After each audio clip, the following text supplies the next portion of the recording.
Serikali imeendelea na upanuzi wa miundombinu ya kusafirisha umeme ambayo imefikia jumla ya urefu wa kilomita 8140 ikiwa ni ongezeko la 5% ikilinganishwa na kilomita 7745 ya mwaka 2023-24.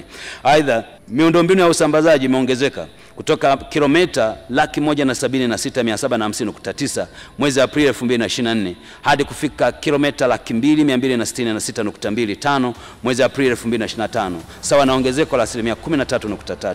Mheshimiwa Spika, hatua hiyo iliyofikiwa katika mradi mbalimbali ya kusafirisha umeme ni kukamilisha kwa ujenzi wa kusafirisha umeme wa msongo wa kilovoti 132 yenye urefu wa kilomita 115 kutoka Tabora Urambo na kuwezesha kuimarisha upatikanaji wa umeme katika wilaya ya Urambo.